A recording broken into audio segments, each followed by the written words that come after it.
Guys, good evening. Good evening, ma'am. Good evening, da.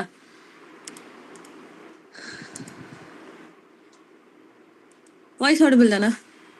Yes, ma'am. Yes, ma'am. So நமக்கு இன்னும் bending இருக்கிறது theory மட்டும் தான். ஓகேவா? லிங்குவிஸ்டிக்ஸ் இன்னும் ஒரே ஒரு கிளாஸ் தான் வரும். வந்துச்சுன்னா we will complete. தியரிஸ்ல இப்போ நம்ம என்ன டாபிக் பார்த்துட்டு இருந்தோம்?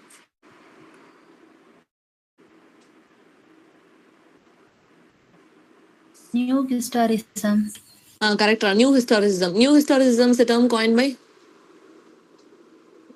Stephen Greenblatt. ஸ்டீஃபன் கிரீன்வால்ட்டோட இன்னொரு டேர்ம் ஒன்று சொல்லி கொடுத்தேன் அன்னைக்கு. Cultural poetics. Cultural politics.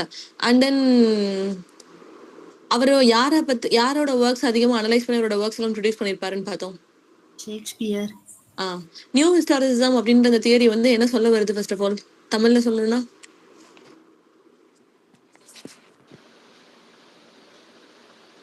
என்ன சொல்றது? ஒரு புக்கை ரீட் பண்ணா ஹிஸ்டரியும் பேரலா வச்சு அதுவும் என்ன சொல்ல வருது அப்படின்றத பார்க்கணும். வெறுமனே ஹிஸ்டரி வந்து ஒமிட் பண்ணிட்டு புக்ல என்ன இருக்குன்றத கண்டென்ட் மட்டும் பார்க்காதீங்க. அதை தாண்டி you have to take a history in a parallel way. பேரலா வச்சு நீங்க அது என்னன்றதை கம்பேர் பண்ணி தான் you have to see a text or a book அப்படின்ற மாதிரி சொல்லியிருந்திருக்கோம். ஓகேவா? அதுல ஃபர்ஸ்ட் நம்ம யாரை பார்த்தோம் அப்படின்னு சொன்னா ஸ்டீஃபன் கிரீன்வால்ட்டோட அவ்வளவு ஒர்க்குமே சொன்னேன். அதுல சைலண்ட் புல்லட்டின் தான் ஏதோ ஒரு புல்லட்டின் வரும்ல, அது என்ன work? Invisible Bulletin. Correct. Invisible bulletin. What's the publication year? 1988. 1988. அதுல ஷேக்ஸ்பியர் பிகம் ஷேக்ஸ்பியர் அப்படின்னு சொல்லி ஒரு ஒர்க்குக்கு சப்டைட்டில் வரும்ல. What is the work? Will in the World. Very good. Will in the வேர்ல்டுக்கு தான் சப்டைட்டில் என்ன வரும் அப்படின்னு சொன்னா ஹவு ஷேக்ஸ்பியர் பிகம் ஷேக்ஸ்பியர் அப்படின்னு சொல்லி பார்த்தோம். ஷேக்ஸ்பியரோட ஒரு ஒர்க்கை வச்சு இவர் ஒரு ஒர்க் வச்சிருப்பார்ல, அது என்னது? Hamlet in Purgatory. Yes, Hamlet in Purgatory அப்படின்ற ஒர்க் வந்து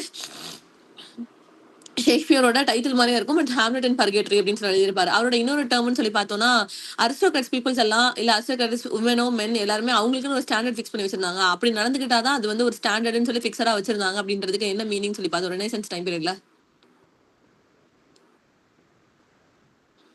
அதுக்கு ஒரு டேர்ம் லாஸ்டா ஒரு எக்ஸ்பிளனேஷன் கொடுத்தேன்ல, எஸ்ல ஸ்டார்ட் ஆகும். Self-fashioning. கரெக்டா. செல்ஃப் ஃபேஷனிங். ஓகேவா? செல்ஃப் ஃபேஷனிங் அப்படின்ற டேர்ம் யாரோடது அப்படின்னு சொன்னா ஸ்டீஃபன் கிரீன்வால்ட்டுக்கு நியூ ஹிஸ்டாரிசிசம் அப்படின்றத ஒரு காயின் பண்ண term. Cultural politics often repeated net question and third one self fashioning. இதை தாண்டி அவரோட ஒர்க்ஸ் என்னன்றதை மட்டும் நான் பாத்துக்கோங்கன்னு சொன்னா அதுல இம்பார்ட்டன்ட் பார்க்கும்போது ரெனைசன்ஸ் செல்ஃப் ஃபேஷனிங் இது ஒன்று, இன்விசிபிள் புல்லட்டின், ஷேக்ஸ்பியர் நெகோசியேஷன் பார்க்கும்போது நெகோசியேட்டிங் வித் டெட்னு பார்த்தோம். யார் நெகோசியேட்டிங் வித் டெட்னு எழுதிருப்பா? நெகோசியேட்டிங் வித் டெட் யாரோட ஒர்க்குடா? Margaret Atwood.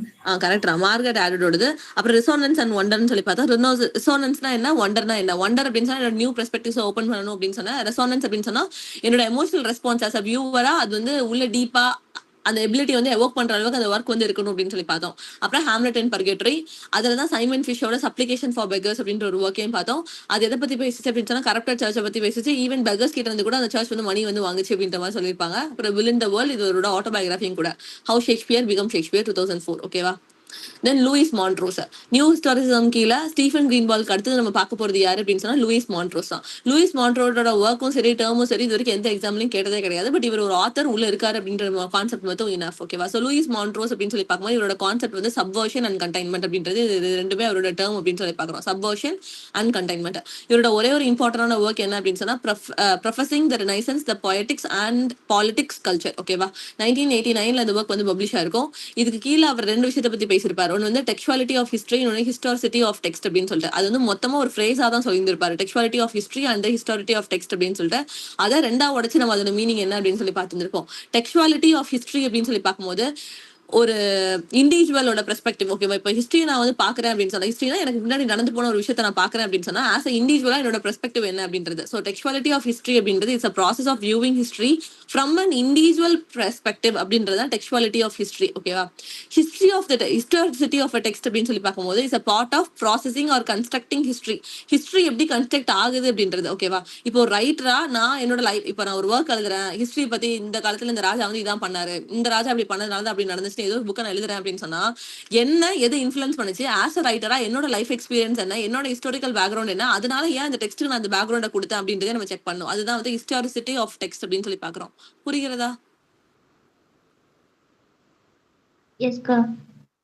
இதுக்கு மீனிங் எல்லாம் தெரிஞ்சுக்காதீங்க. இவர்ட்ட இருந்து கொஸ்டின் வந்தது கிடையாது. சப்வர்ஷன் அண்ட் கண்டெய்ன்மெண்ட் கொடுத்தது யாரோடதுன்னு கேட்டா you should know Louis Montrose. Professing the Renaissance இது ரெண்டு அவரோட ஒர்க். ஓகேவா? ரினைசன்ஸ் இதே வேர்டை யூஸ் பண்ணி தான் இவரும் எழுதியிருப்பாரு. ரினைசன்ஸ் செல்ஃப் ஃபேஷனிங் அப்படின்னு சொல்லி. செல்ஃப் ஃபேஷனிங் பார்த்ததுமே நீங்க ஸ்டீஃபன் கிரீபால்ட்னு கண்டுபிடிச்சுவீங்க டெஃபினட்டா. ஆனா இவருக்கு அப்படி கண்டுபிடிக்க முடியாது. ப்ரொஃபசிங் த ரினைசன்ஸ் அப்படின்னு சொல்லி பார்க்கும்போது லூயிஸ் மான்ட்ரோஸ் ஞாபகம் வச்சுக்கோங்க. ஓகேவா? அடுத்து ஸ்டீஃபன் ஆர்கல். இவரும் மைனர் ரைட்டர் தான். இவரோட இம்பார்ட்டன்டான ஒர்க் வந்து அத்தன்டிக் ஷேக்ஸ்பியர். நான் சொன்னேன் ஷேக்ஸ்பியர்னா இவங்களோட ஒர்க்ஸ் அவ்வளத்துலயுமே இருக்கும். இவரோட ஒர்க் வந்து அத்தன்டிக் ஷேக்ஸ்பியர், அப்புறம் இல்யூஷன் ஆஃப் பவர். இதுல இம்பார்ட்டன்டான ஒர்க் வந்து இதுதான் அத்தன்டிக் ஷேக்ஸ்பியர். 2002 இந்த ஒர்க் வந்து பப்ளிஷ் ஆயிருக்கும். அப்புறம் ஹக் ரேடி. இதே மாதிரி ஹக்னு சொல்லி இன்னொரு ரைட்டர் சொல்லி கொடுத்தேன் தெரியுமா? ஞாபகம் இருக்கு? அவருக்கு ஒரே ஒரு ஒர்க் சொல்லி கொடுத்தால, ஹக்னா ஹையின் ஞாபகம் வச்சுக்கோங்கன்னு சொன்னேன். அவரோட ஒர்க் வந்து சூடேறுது ஹை. ஹக்னா ஹை என்னதுடா?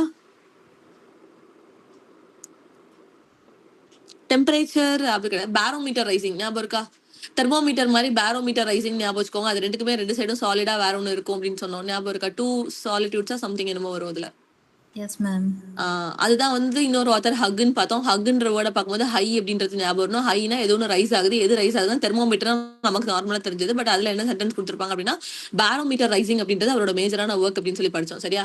இதுல வந்து ஹக் ரேடி அப்படின்னு சொல்லி பார்க்கும்போது இவரோட ரெண்டு ஒர்க்குமே ஷேக்ஸ்பியர் டைட்டில் கீழே தான் இருக்கும். அந்த modernist Shakespeare and and impure aesthetics அப்படின்னு சொல்லி ஒர்க் எழுதியிருப்பாரு. இது ரெண்டுமே ஹக் ரேடியோடது. ஓகேவா?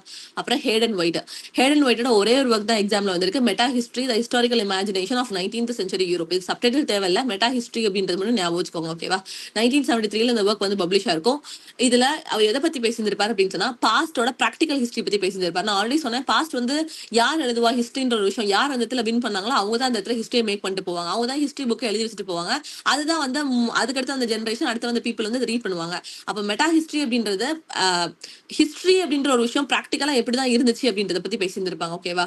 இதுக்கு கீழே மெட்டா ஹிஸ்டரி அப்படின்ற டைட்டில் கீழே ஃபேக்ட்டுக்கும் ஈவெண்ட்டுக்கும் ரெண்டுக்கும் நடுவில் ஒரு டிஃபரன்ஸ் வந்து பேசியிருந்திருப்பாரு. ஃபேக்ட் அப்படின்றது அவர் என்னன்னு சொல்லியிருந்திருப்பாரு அப்படின்னு சொன்னா, இதுக்கு எக்ஸாம்பிள் சொல்லிட்டு நான் சொல்றேன். ஃபேக்ட் ஈவெண்ட் ரெண்டுக்கும் வந்து டிஃபரன்ஸ் வந்து யார் சொல்லியிருந்திருப்பா அப்படின்னு சொன்னா ஹேடன் ஒயிட் வந்து சொல்லியிருந்திருப்பாரு. இதுல ஃபேக்ட் அப்படின்றத அவர் என்ன சொல்றாரு அப்படின்னு சொன்னா, இப்போ ஒரு சென்டென்ஸ் இருக்கு, the atomic bomb was dropped on Hiroshima on August 6, 1945. ஆமா, இது யாராவது ரெஃபர் பண்ணாங்க நியூஸ் பேப்பரா இல்ல அந்த டைம் பீரியட்ல ஏதோ ஒன்று இருந்துச்சு அப்படின்னு ரெஃபர் பண்ணாங்கன்னா ஆமா, it's a verified historical fact. ஓகேவா? சோ என்ன நடந்துச்சு, what happen, where happen, when happen, இது மூணுக்குமே எது ஆன்சர் பண்ணும் அப்படின்னு சொன்னா ஃபேக்ட் அப்படின்ற ஒரு விஷயம் வந்து ஆன்சர் பண்ணும். ஏன் நடந்துச்சு, எங்க நடந்துச்சு, வாட், வேர், வென், இந்த மூணு விஷயத்துக்கு வந்து ஃபேக்ட் வந்து ஆன்சர் பண்ணும். ஓகேவா? பட் ஃபேக்ட் எதுக்கு ஆன்சர் பண்ணாது அப்படின்னு சொன்னா ஒய், எதனால நடந்துச்சு, அது என்ன என்ன அதனால என்ன ஆச்சு அப்படின்ற ஒரு விஷயத்துக்கு எது ஆன்சர் பண்ணாது அப்படின்னு சொன்னா ஃபேக்ட் அப்படின்ற ஒரு விஷயம் ஆன்சர் பண்ணாது. ஆனா ஈவெண்ட் அப்படின்னு சொல்லி எடுத்துக்கிட்டோம் அப்படின்னு சொன்னா bombing of Hiroshima mark the dawn of the nuclear age and reshaped global politics அப்படின்னு கொடுத்துருக்காங்க. ஓகேவா? அப்போ இந்த இடத்துல ஃபேக்ட் அப்படின்றது அந்த விஷயம் நடந்துச்சுன்ற ஹிஸ்டாரிக்கல் ஃபேக்ட் மட்டும் தான் வெரிஃபை பண்ணி ஆமா உண்மையாவே நடந்துச்சுன்றது மட்டும் தான் சொல்லுச்சு. பட் ஈவெண்ட் அப்படின்றது அதை விட ஒரு ப்ராடரான நரேட்டிவ், அதை விட தாண்டி அது பின்னாடி என்ன இருக்குன்ற விஷயத்தையும் நம்ம கண்ணு முன்னாடி வந்து காட்டும். அப்போ ஒரு ஹிஸ்டோரியனா இல்ல ஒரு ஸ்டோரி டெல்லரா நான் ஃபேக்ட் அப்படின்ற விஷயத்தை தாண்டி அந்த ஈவெண்ட்ல என்ன நடந்துச்சு, ஹியூமனோட ப்ராக்ரஸ் எப்படி இருந்துச்சு, அந்த ட்ராஜடி எப்படி நடந்துச்சு, அது வந்து எப்படி அவங்க வெளியில வந்தாங்க, அதனால என்ன மாதிரி அஃபெக்ட் ஆனாங்க அப்படின்ற திங்ஸ் எல்லாத்தையும் நான் அதுல எடுத்துட்டு வந்தேன் அப்படின்னு சொன்னா அது வந்து நம்ம ஈவெண்ட் அப்படின்னு பாக்குறோம். ஃபேக்ட்டுக்கும் ஈவெண்ட்டுக்கும் வித்தியாசம் புரியுதா இல்ல நான் வேற ஏதாவது எக்ஸாம்பிள் சொல்லவா? புரியுது மேம். புரியுது. இந்த எக்ஸாம்பிள் உங்களோட புக்ல இருக்காது, இதை நான் அப்டேட் பண்ணும்போது நான் ஆட் ஆன் பண்ணிக்கிட்டேன், நீங்க அதை நோட் பண்ணிக்கோங்க. சரியா? சோ ஃபேக்ட் அப்படின்றது வாட், வேர், வென்ன்றதுக்கு மட்டும் ஆன்சர் பண்ணும். ஈவெண்ட் அப்படின்றது அதை தாண்டி அதை சுத்தி நம்ம கண்ணுக்கு தெரிய வைக்கிற சில விஷயங்கள் தான் ப்ராடர் நரேட்டிவ் அப்படின்றோம். ஓகேவா? அதுதான் வந்து நம்ம ஈவெண்ட் அப்படின்னு சொல்லி பாக்குறோம்.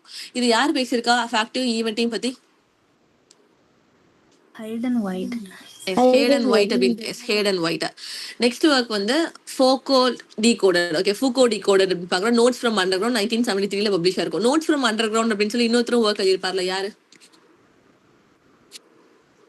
நோட்ஸ் ஃப்ரம் அண்டர்கிரவுண்ட் தனியா ஒருத்தர் ஒர்க் எழுதியிருப்பார்ல, ஒரு ரஷ்யன் ரைட்டர், நம்ம அன்னைக்கு படிச்சோம் இம்பார்ட்டன்ட்னு சொல்லி. ஒருத்தரோட குரோனாலஜி கேட்டாங்க. புவர் ஃபோக் அப்படின்றது அவரோட ஃபர்ஸ்ட் ஒர்க். அது எனக்கு தெரியாது, நான் லேட்டா தான் படிச்சுக்கிட்டேன்னு சொன்னேன். புவர் ஃபோக் மீதி ஒர்க் சொன்னா நீங்க கண்டுபிடிச்சிருவீங்க. புவர் ஃபோக் அப்படின்றது அவரோட டெபியூ ஒர்க். அவரே ஃபியோடர் டோஸ்டோவஸ்கி. பக்கத்துல எழுதி வச்சுக்கோங்க. ஃபூகோ டிகோடட் நோட்ஸ் ஃப்ரம் அண்டர்கிரவுண்ட் அப்படின்னு சொல்லி கேட்டா அது ஹேடன் ஒயிட்டோடது. ஓகேவா? வெறுமனே நோட்ஸ் ஃப்ரம் அண்டர்கிரவுண்ட் அப்படின்னு சொல்லி யார் ஒர்க் எழுதுனா அப்படின்னு சொன்னா ஃபியோடர் டோஸ்டோவஸ்கி தான் நம்ம crime and punishment 1866 publication, brothers Karamazov, the idiot அப்படின்ற ஒர்க்ஸ் எல்லாம் பார்த்தோம் தெரியுமா, அது வந்து ஃபியோடர் டோஸ்டோவஸ்கியோட ஒர்க்ஸ் தான். கிளியரா point? Yes ma'am. Yes. So Foucault decoder அப்படின்ற இதெல்லாம் அவர் என்ன பேசியிருந்திருப்பாரு அப்படின்னு சொன்னா, ஹிஸ்ட்ரி அப்படின்றது ஒரு இமேஜினேட்டிவ் ஸ்டோரி ஆக்சுவல் ஈவெண்ட்ல இருந்து ரீகன்ஸ்ட்ரக்ட் பண்ணப்பட்டிருக்கு அப்படின்னு சொல்லிட்டு ஒரு உண்மையான விஷயம் அவங்க உண்மையாவே நடந்திருக்கும். ஆனா அதை ஹிஸ்டரியா எழுதும் போது அவங்களுக்கு என்ன தேவையோ யார் அதுல பெருசா காட்டணும்னு நினைக்கிறாங்களோ அதை தான் அந்த இடத்துல எழுதுனாங்க. அப்ப அது வந்து என்னன்னு சொல்லணும் அப்படின்னா வேர்பல் ஃபிக்ஷன் சொல்லணும். Who, how, why, to whom அப்படின்னு சொல்லி ஹிஸ்டரியில எல்லாமே டெக்ஸ்டா இருக்கும். அண்டர் வாட் எவிடன்ஸ், எந்த எவிடன்ஸ்க்கு கீழே அவங்க அது எல்லாமே எழுதுறாங்க. பிகாஸ் அது எல்லாமே என்னைக்கும் நடந்து முடிஞ்சிச்சு, யாரும் அதை பெருசா பார்க்கல. பார்த்த ஆட்கள் என்ன எழுதியிருக்காங்களோ அதை மட்டும் தான் நம்ம வந்து இதை வந்து நம்ம படிச்சோம், ஹிஸ்டரியா நம்ம வந்து படிச்சுட்டு இருக்கோம். பார்த்த ஆட்கள் என்ன அந்த புக்ல எழுதி வச்சிருக்காங்களோ. அப்போ it is called a verbal fiction அப்படின்னு சொல்லி இருந்திருப்பாரு. ஓகேவா? ஸோ ஃபூகோ டிகோடர் அப்படின்றது நோட்ஸ் ஃப்ரம் அண்டர் கிரவுண்ட் அப்படின்றது அதோட சப்டைட்டில். ஃபூகோ டிகோடர் அப்படின்னு சொன்னா ஹிஸ்டரியில இருந்து வாட் வி ஆர் டிகோடிங் அப்படின்றது தான். அப்போ இமேஜினேட்டிவ் ஸ்டோரி தான் ரீகன்ஸ்ட்ரக்ட் பண்ணி ஆக்சுவல் ஈவெண்ட்ல இருந்து எழுதியிருக்காங்க. தட்ஸ் அ வெர்பல் ஃபிக்ஷன் அப்படின்றது அவர் சொல்றாரு. கிளியரா இது? Yes, ma'am. அடுத்து டெரன்ஸ் ஹாக்ஸ். டெரன்ஸ் ஹாக்ஸோட ஜேர்னல் என்ன அப்படின்னு சொன்னா டெக்ஸ்டுவல் ப்ராக்டிஸ். இது மேஜர் கிடையாது. இவரோட ஒரே ஒரு ஒரிஜினல் நெட் கொஸ்டின் அப்படின்றது ஷேக்ஸ்பியர் ராக். ஷேக்ஸ்பியர் ராக் அப்படின்றது நம்ம ஷேக்ஸ்பியர்னு சொல்லிட்டு நான் அவரை பத்தி நான் சொல்லிக் கொடுக்கும்போது நான் இந்த ஒர்க்கு சொல்லியிருந்திருப்பேன். ஷேக்ஸ்பியர் ராக் அப்படின்றது டெரன்ஸ் ஹாக்ஸ். அப்போ நம்ம இவ்வளவு நேரம் பார்த்தா நியூ ஹிஸ்டாரிசம் கீழே எல்லாரோட ஒர்க்லயுமே என்ன வேர்ட் இருக்கு அப்படின்னு சொன்னா ஷேக்ஸ்பியர் அப்படின்ற ஒரு வேர்ட் இருக்கு. மேல நம்ம பார்த்ததுல ஹவு ஷேக்ஸ்பியர் பிகம் ஷேக்ஸ்பியர்னு பார்த்தோம். அப்புறம் ஷேக்ஸ்பியர் நெகோசியேஷன் சொல்லி ஸ்டீஃபன் கிரீன்பால்க்கு பார்த்தோம். அப்புறம் லூயிஸ் மான்ட்ரோஸ்க்குன்னு சொல்லி பார்த்தோம். ரினைசன்ஸ் அப்படின்ற வேர்ட் மட்டும் ஆட் பண்ணியிருந்தாரு. அவருக்கு சப்வர்ஷன் அண்ட் கண்டைன்மென்ட் மட்டும் தான். ஸ்டீஃபன் ஆர்கல் அப்படின்னு சொன்னா அத்தன்டிக் ஷேக்ஸ்பியர். ஹக் கிரேடி அப்படின்னு சொன்னா modernist Shakespeare. Shakespeare and impure aesthetics பார்த்தோம். ஹேடன் ஒயிட் தான் ஃபேக்ட்டுக்கும் ஈவெண்ட்டுக்கும் நடுவில் இருக்கிற வித்தியாசத்தை சொல்லியிருந்திருப்பாரு. அந்த லாஸ்ட் டெரன்ஸ் ஹாக்ஸ் அவர் ஷேக்ஸ்பியர் ராக் அப்படின்னு சொல்லி ஒரு ஒர்க் எழுதியிருப்பார். இதுக்கு இயர்லாம் படிக்க வேணா, எல்லாத்துக்கும் உள்ள என்னென்ன பேசியிருக்காங்கன்ற கான்செப்ட் மட்டும் கிளியரா இருந்தா போதும். கிளியரா? நியூ ஹிஸ்டாரிசம். Yes, ma'am. எஸ். அடுத்த தியரி நம்ம என்ன பார்க்க போறோம் அப்படின்னு சொன்னா reader response theory. Reader response theory ரொம்ப ரொம்ப ஈஸியான ஒரு தியரி. ஓகேவா? ரீடர் ரெஸ்பான்ஸ் தியரினா என்ன அப்படின்னு சொன்னா, இப்போ உங்ககிட்ட ஒரு புக் ஏதோ ஒரு நாவல் நீங்க ரீட் பண்ணிட்டு இருக்கீங்கன்னு வச்சுக்கலாம், சரியா?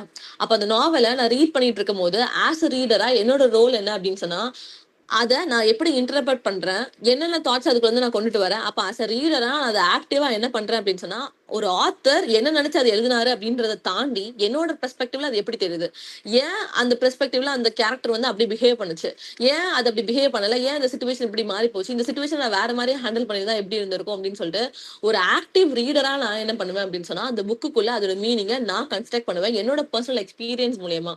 அதுதான் வந்து reader response theory. As a ரீடரா how I am responding to the theory அப்படின்றதா ரீடர் ரெஸ்பாண்டிங் தியரி. கிளியரா? Yes, ma'am. Yes.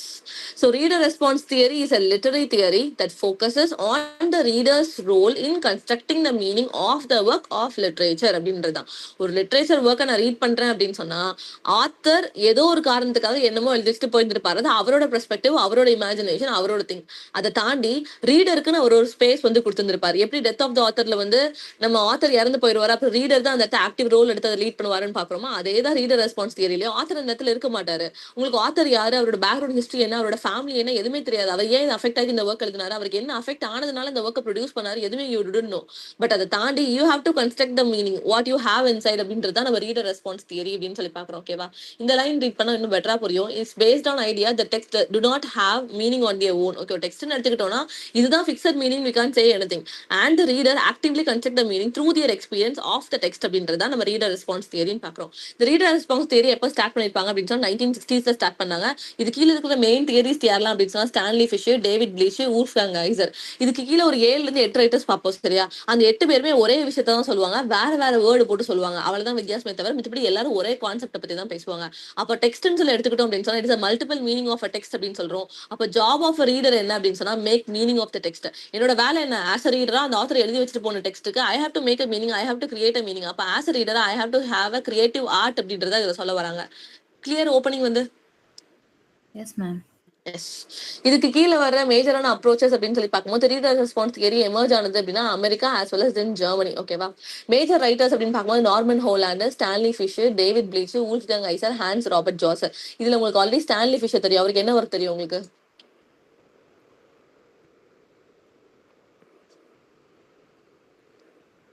மில்டன் படிக்கும்போது படிச்சோம்.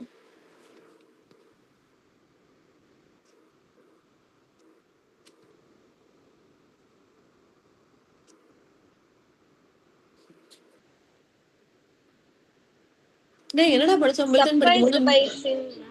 வெரி குட் ரா. Surprised by sin.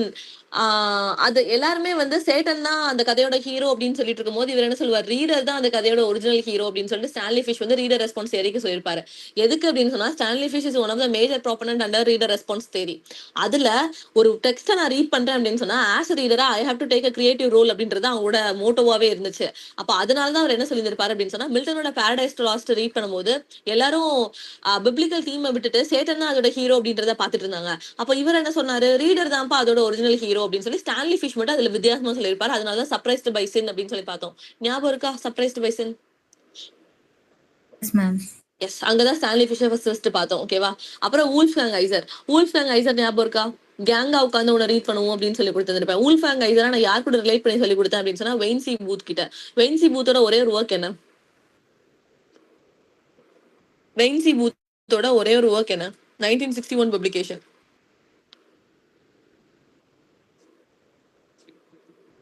Unreliable narrator. He coined the term unreliable narrator. Implied author. The rhetoric of fiction. Fiction. Very good, Ra.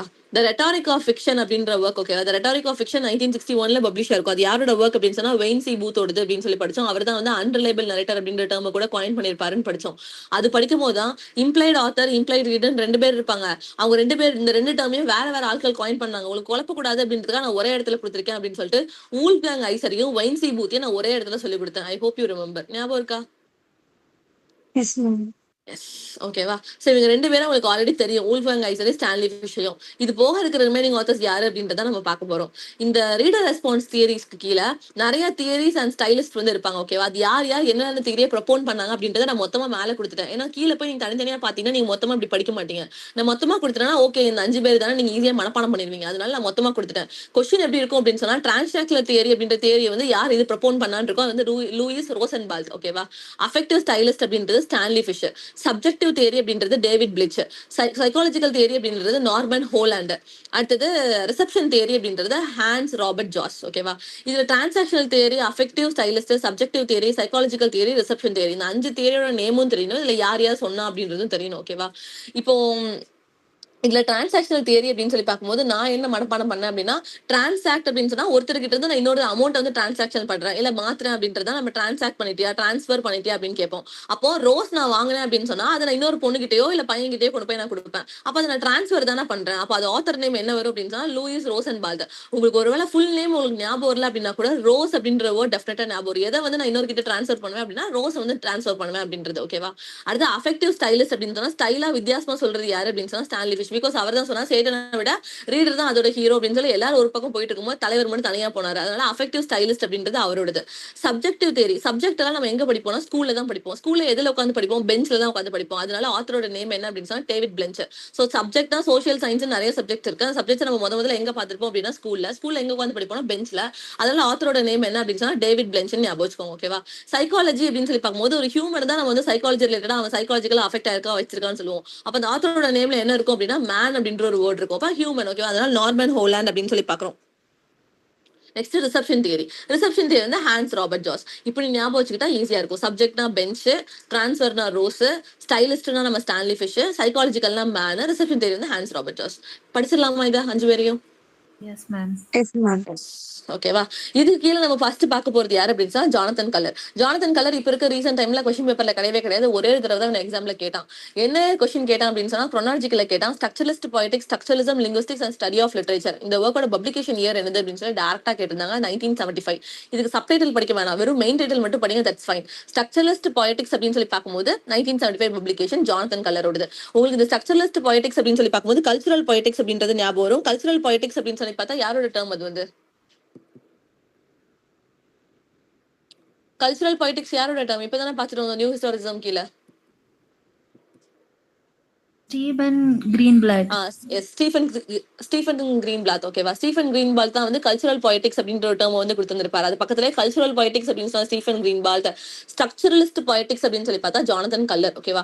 Jonathan கல்லரோட one of the major work already net question குரோனாலஜில கேட்ட question 1975 publication. இது year வந்து important. இதுக்கு கீழே எல்லாரும் இவ்வளவு நேரம் நான் மேல சொன்ன அதே விஷயத்தை தான் தலைவர் வந்து சொல்லியிருப்பாரு. Reader should master the skill. ஓகேவா? ஆஸ் அ ரீடரா I have to interpret the text, I have to master the skill அப்படின்றத சொல்லி இருப்பாரு. இப்ப நான் ஒரு ஒர்க்கை ரீட் பண்றேன் அப்படின்னு சொன்னா அந்த டெக்ஸ்ட்ல என்ன கொடுத்திருக்கு அப்படின்றத தாண்டி அதோட பியாண்ட் மீனிங் என்ன அப்படின்றத பார்க்கணும். As a reader I have to take a creative role. For example இப்போ ஃப்ராங்கென்ஸ்டீன் எடுத்துக்கிட்டோம் அப்படின்னு சொன்னா மேரி ஷெல்லியோட மேஜரான work 1818 publication. What is the subtitle of Frankenstein? What is the subtitle of Frankenstein? M-ல ஸ்டார்ட் ஆகும். Frankenstein சப்டைட்டில் என்னடா?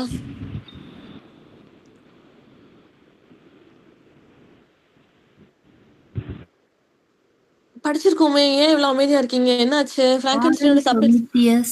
அதுவே ஆமா ஆமாடா, மாடர்ன் ப்ரோமீதியஸ் பக்கத்துல எழுதி வச்சுக்கோங்க சரியா. ஃப்ராங்கென்ஸ்டீனோட சப்டைட்டில் என்ன அப்படின்னு சொன்னா modern Prometheus. It is by Mary Shelley, 1818 publication. இந்த ஒர்க்கை நான் எக்ஸாம்பிளா தான் அவர் எடுத்திருக்காரு. என்ன சொல்றாரு, ஃப்ராங்கென்ஸ்டீன்ல அவங்க என்ன பண்ணுவாங்க, ஒரு ஹியூமனை கிரியேட் பண்ணுவாங்க, அதர் அனிமலோட ஆர்கன்ஸை எடுத்து ஒரு ஹியூமன் வந்து கிரியேட் பண்ற மாதிரி தான் ஃப்ராங்கென்ஸ்டீன்ல கதை வந்து இருக்கும் சரியா. அப்போ ஆஸ் அ ரீடரா நான் அந்த ஒர்க் வந்து ரீட் பண்ணும்போது நான் என்ன பண்ணுவேன், என்னோட ரியாலிட்டியில அந்த மான்ஸ்டர் இருக்கிற மாதிரியா ஆஸ் அ ரீடரா நான் என்ன பண்ணுவேன்னா அதை எடுத்துட்டு வருவேன். அதுக்கு ஒரு உயிர் கொடுத்து அதுக்கு ஒரு உருவம் கொடுத்து அந்த புக்ல என்ன மாதிரி அவங்க ஸ்கெச் பண்ணிருக்காங்களோ அதே மாதிரி நான் ஒரு உருவத்தை வந்து தீட்டிட்டு வருவேன்.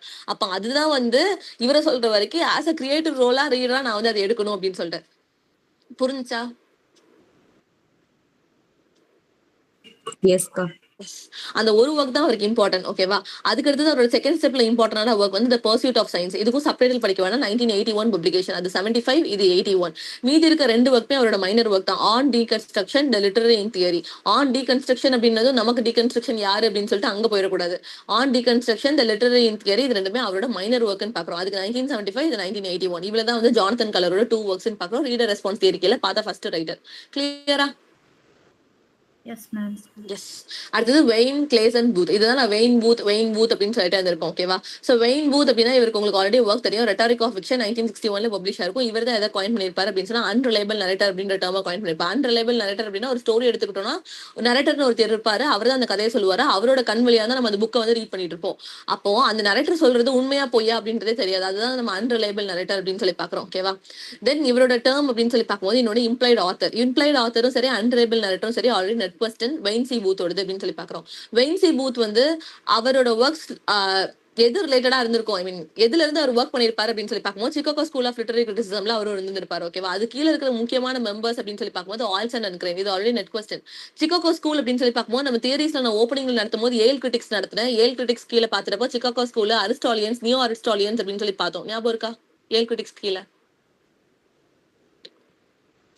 7 கிரிட்டிக்ஸ் ஞாபகம் இருக்கா? Paul de Man, Harold Bloom deconstruction தியரியை பார்த்து இன்ஃபுளுன்ஸ் ஆகி மெம்பர் ஆனாங்கன்னு பார்த்தோம் தெரியுமா? அதுக்கு கீழே தான் நான் வந்து Chicago school of literary criticism நான் நடத்தினேன்.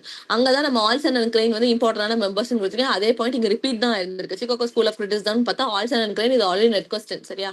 அப்போ வெயின் சி பூத்னு பார்த்தா rhetoric of fiction 1961 publication, unreliable narrator, implied author, இது ரெண்டுமே அவரோடது அப்படின்னு சொல்லி பாக்குறோம்.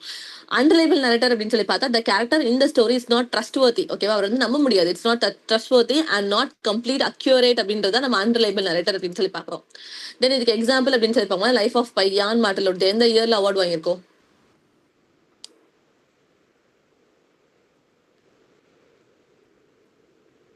லைஃப் ஆஃப் பை எந்த இயர்ல அவார்டு வாங்கியிருக்கோம்? 2002.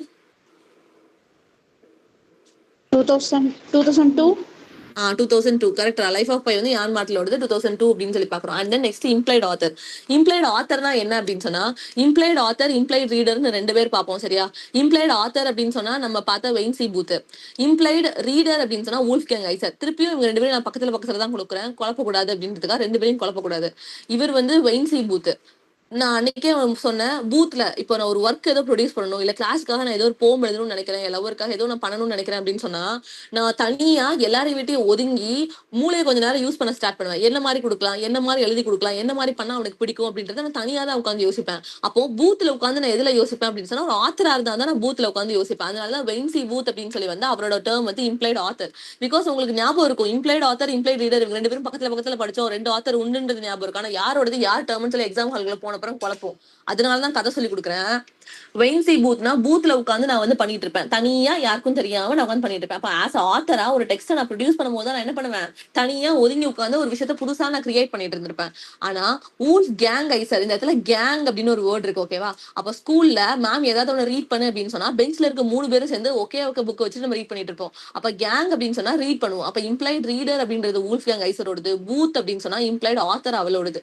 புரியுதா? Yes, ma'am. இப்படி ஞாபகம் வச்சுக்கோ, மறக்காது. பூத்துல உட்காந்தாதான் ஆத்தர், கேங்கா இருந்தா ரீடர். ஓகேவா? இப்ப இம்ப்ளைட் ஆத்தர்னா என்ன அப்படின்னு சொல்லி பார்க்கலாம். ஓகேவா? ஓகே, இப்போ நான் ஒரு ஒர்க் வந்து ரீட் பண்ணிட்டு இருக்கேன். சரி, ஏதோ ஒரு டெக்ஸ்ட் வந்து நான் ரீட் பண்ணிட்டு இருக்கேன். இப்போ அந்த டெக்ஸ்ட்டை நான் ரீட் பண்ணிட்டு இருக்கும்போது ஒரு ஒரு ஃப்ரேஸையோ இல்ல ஒரு சென்டென்ஸையோ இல்ல ஒரு பேராகிராஃபையோ ரீட் பண்ணும்போது எனக்கு அந்த இடத்துல ஆத்தரோட டோன், வாய்ஸ், பெர்செப்ஷன் இது எல்லாமே எனக்கு ஃபீல் ஆச்சு அப்படின்னு ஃபீல் ஆச்சு அப்படின்னு சொன்னா அதை நம்ம என்னன்னு சொல்லுவோம் அப்படின்னு சொன்னா இம்ப்ளைட் ஆத்தர். அந்த இடத்துல ஆத்தர் இல்ல, ஆத்தரே கிடையாது என்ன சுத்தி. நான் தனியா தான் ஒரு ரூம்ல உட்காந்து அந்த புக் வந்து ரீட் பண்ணிட்டு இருக்கேன். ஆனா அந்த இடத்துல அவர் எவ்வளவு கஷ்டப்பட்டு இருந்தா இந்த இடத்துல இந்த பேராகிராஃபை யூஸ் பண்ணியிருந்திருப்பாரு, அவர் எவ்வளவு யோசிச்சிருந்தா இந்த இடத்துல இந்த வேர்ட் அவர் போட்டிருந்திருப்பாரு, அவர் என்னெல்லாம் பண்ணிருந்தா இந்த இடத்துல இந்த விஷயத்த கொண்டு வந்துடணும் அப்படின்னு சொல்லி அவருக்கு தோணி இருக்கும். அப்ப இதுக்கே இந்த பேக்ரவுண்ட் அவர் கொடுத்தாரு, அவர் என்ன அடி வாங்கினாரு அப்படின்னு சொல்லிட்டு ஆத்தர் அந்த இடத்துல கிடையாது. பட் ஆஸ் அ ரீடரா I will perceive author's voice, tone, perception. ஓகேவா? நான் ஒரு ரீடர் தான். பட் ரீடரா இருந்துட்டு என்னால ஆத்தரோட திங்ஸ் வந்து என்ன பண்ண முடியும். அதுதான் வந்து இம்ப்ளைட் ஆத்தர். இம்ப்ளைட் ஆத்தர்னா ரியல் ஆத்தர் கிடையாது, நான் இம்ப்ளை பண்ற ஆத்தர். அதுதான் வந்து இம்ப்ளைட் ஆத்தர் அப்படின்னு சொல்லி பாக்குறோம். புரியுதா? Yes, ma'am. Yes. Implied author அப்படின்றது refers to the character of the author that is constructed by the reader. நானா அதை கன்ஸ்ட்ரக்டே பண்றேன். அந்த இடத்துல ஒரிஜினல் ஆத்தர் இல்ல உயிரோட. நான் என்ன பண்றேன், அவர் இப்படிதான் இருந்திருப்பாரு, அவர் இப்படிதான் திங்க் பண்ணிருப்பாரு, அவருக்கு இப்படிதான் வலிச்சிருக்கும், இப்படி நினைச்சதுனாலதான் அவர் அதை எழுதினாரு அப்படின்னு சொல்லிட்டு I have my own interpretation and imagination. அதுதான் அந்த இடத்துல இம்ப்ளைட் ஆத்தர்னு சொல்றோம். அப்ப ஆஸ் அ ரீடரா I will interpret the text by creating a fake author. அதுதான் வந்து இம்ப்ளைட் ஆத்தர் அப்படின்னு சொல்லி பாக்குறோம். அப்ப அந்த ஆத்தரோட டோன் என்ன, பெர்செப்ஷன் என்ன, வாய்ஸ் என்ன அப்படின்னு சொல்லிட்டு ஆஸ் அ ரீடரா என்னால பர்சீவ் பண்ண முடியும் அந்த ஒர்க்கை வச்சு. அதுதான் வந்து நம்ம இம்ப்ளைட் ஆத்தர் அப்படின்னு சொல்லி பாக்குறோம். புரியுதா? Yes, ma'am. Yes, ma'am. அடுத்தது வூல்ஃப்கேங் ஐசர். ஓகேவா? வூல்ஃப்கேங் ஐசர் வந்து எதுக்கு கீழே வருவார் அப்படின்னா யூனிவர்சிட்டி ஆஃப் கான்ஸ்டன்ஸ் வருவார். Constants is nothing but constant school அப்படின்னு சொல்லி ஒரு ஸ்கூல் உண்டு. அதுக்கு கீழே ஒரு 4-5 மெம்பர்ஸ் இருப்பானுங்க. சரியா? அதுல வூல்ஃப்கேங் ஐசரும் உண்டு, ஹான்ஸ் ராபர்ட் ஜாஸும் உண்டு. ஹான்ஸ் ராபர்ட் ஜாஸ் நம்ம ஆல்ரெடி பார்த்தோம், ரீடர் ரெஸ்பான்ஸ் கீழே one of the major writer அப்படின்னு சொல்லி. அவங்க 2 பேருமே கான்ஸ்டன்ட் ஸ்கூல் கீழே உண்டு. சிகாகோ ஸ்கூல் கீழே யார் யாரும் உண்டுன்னு சொன்னேன்? சிகாகோ ஸ்கூல் கீழே வெயின்சி பூத். ஓகே, இன்னும் 2 பேர் பார்த்தோம்ல, Olsen Green. Olsen and grain. அவங்க 2 பேரும் நெட் கொஸ்டின். சரி, அவங்க பக்கத்துல நிறைய இம்பார்ட்டன்ட் போட்டுக்கோங்க, அது already net question. Olsen and grain அவங்க 2 பேருமே இது கீழே உண்டு. சோ வூல்ஃப் கேங் ஐசர்னா வூல்ஃபா உட்காந்து சரி கேங்கா உட்காந்து ரீட் பண்றது அப்படின்னு சொல்லி பார்த்தோம். அப்ப இது வந்து அப்படின்னு சொன்னா இம்ப்ளைட் ரீடர். இம்ப்ளைட் ரீடரோட சப்டைட்டில் என்ன அப்படின்னு சொன்னா patterns of prose communication in prose fiction from Bunyan to Beckett, John Bunyan to Samuel Beckett. ஓகேவா? அதுதான் அந்த இடத்துல பனியன் டு பெக்கெட்னு கொடுத்துருக்காங்க. பப்ளிகேஷன் இயர் வந்து 1974. எப்படி ரெட்டாரிக் ஆஃப் ஃபிக்ஷன் அப்படின்னு சொன்னா அதோட பப்ளிகேஷன் இயர் 1961 நீங்க கொடுக்குறீங்க. சில டைம் வந்து ரெட்டாரிக் ஆஃப் ஃபிக்ஷன் கேட்க மாட்டான், வெறுமனே இம்ப்ளைட் ஆத்தர் அதோட இயர் என்னன்னு கேட்பான். இம்ப்ளைட் ஆத்தர்னு கேட்டதும் என்னடா வெறுமனே ஆத்தர்னு கொடுத்து இயர் கொடுத்துருக்காங்க, இயரை நம்ம படிக்கவே இல்லை, ஒர்க்குக்கு தானே இயர் படிச்சிருக்கோம்னு யோசிக்க கூடாது. அதோட ஒர்க்கோட இயர் தான் அதோட இயரும் 1961 தான். சரியா? சரி, இதுக்கு இம்ப்ளைட் ரீடர்னு கொடுத்துருக்கானா குழப்பறதுக்காக ரெண்டையுமே chronological ஆர்டர்ல கொடுத்துருப்பாங்க. இம்ப்ளைட் ஆத்தர் இருப்பாங்க, இம்ப்ளைட் ரீடர் இருப்பாங்க. அப்ப இம்ப்ளைட் ஆத்தரோட பப்ளிகேஷன் இயர் என்ன 1961, இம்ப்ளைட் ரீடரோட பப்ளிகேஷன் இயர் என்ன 1974 அப்படின்னு சொல்லி பாக்குறோம். சரியா? சோ இம்ப்ளைட் ரீடரோட சப்டைட்டில் என்னன்றதை ரீட் பண்ணிக்கோங்க.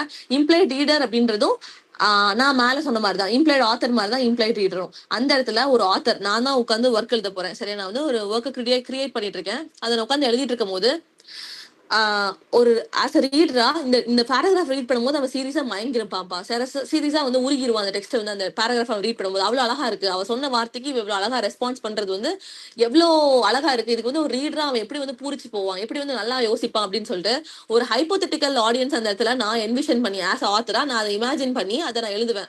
இப்படிதான் ஆத்தர், இப்படிதான் வந்து ரீடர்ஸ் வந்து பூரிச்சு போவாங்க, இப்படிதான் ரீடர்ஸ் வந்து சந்தோஷப்படுவாங்க, இப்படிதான் ரீடர்ஸ் வந்து திங்க் பண்ணுவாங்க அப்படின்னு சொல்லிட்டு இல்லாத ஒரு ரீடரை நான் ஆத்தரா உட்காந்து எழுதிட்டு இருக்கும் போது I will imagine someone and இப்படிதானே பண்ணுவாங்க, இப்படிதானே நினைப்பாங்க அப்படின்னு சொல்லி பண்ணுவாங்க. அதுதான் வந்து இம்ப்ளைட் ரீடர்.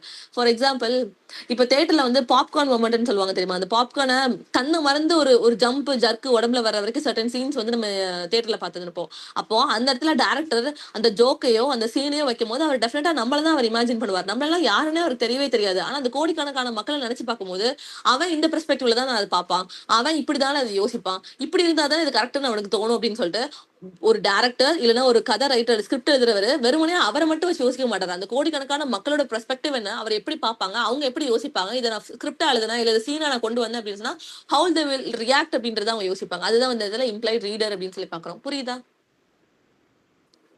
Yes, ma'am. அவ்வளவுதான். சரியா? Implied reader. அப்ப ரிலேட்டட் டைட்டில் நான் கீழே கொடுத்தேன். இம்ப்ளைட் ஆத்தர் என்னது அப்படின்னு சொன்னா வெயின்சி பூத்தோட ரெட்டாரிக் ஆஃப் ஃபிக்ஷன் 1961 பப்ளிகேஷன். இப்ப அவரோட அதர் ஒர்க் என்ன அப்படின்னு சொன்னா ஆக்ட் ஆஃப் ரீடிங். யாரோட other work act of reading? Wolfgang is sir. Wolfgang ஐசரோடது த ஆக்ட் ஆஃப் ரீடிங் அப்படின்னு சொல்லி இன்னொரு ஒர்க் அவர் எழுதியிருக்காரு. அடுத்தது Hans Robert Jauss. Hans Robert Jauss வந்து எதுக்கு கீழே வருவார்னா கான்ஃபிடன்ஸ் ஸ்கூல் கீழே வருவார். இவர் எதுக்கு இவரோட நோட்டபிளான தியரி என்ன அப்படின்னு சொல்லி பார்த்தா ரிசப்ஷன் தியரி. ஓகேவா? அண்ட் இவரோட கான்செப்ட் என்ன அப்படின்னு சொன்னா ஹரிசான் ஆஃப் எக்ஸ்பெக்டேஷன் அப்படின்றதான் இவரோட கான்செப்ட் அப்படின்னு சொல்லி பாக்குறோம். இவரோட ஒரு ஒர்க் வந்து ஏஸ்தெட்டிக்ஸ் எக்ஸ்பீரியன்ஸ் அண்ட் லிட்டரரி ஹெர்மனாட்டிக்ஸ் வந்து 1982ல. ஹெர்மனாட்டிக்ஸ் அப்படின்னு சொல்லி பார்க்கும்போது யாரோட டேர்ம் ஹெர்மனாட்டிக்ஸ்? ஃபாதர் ஆஃப் ஹெர்மனாட்டிக்ஸ் யாரு? நம்ம படிச்சிருக்கோம்ல, பிலாசபிக்கல் ஹெர்மனாட்டிக்ஸ், வெறும் ஹெர்மனாட்டிக்ஸ். எஃப்ல ஸ்டார்ட் ஆகும்.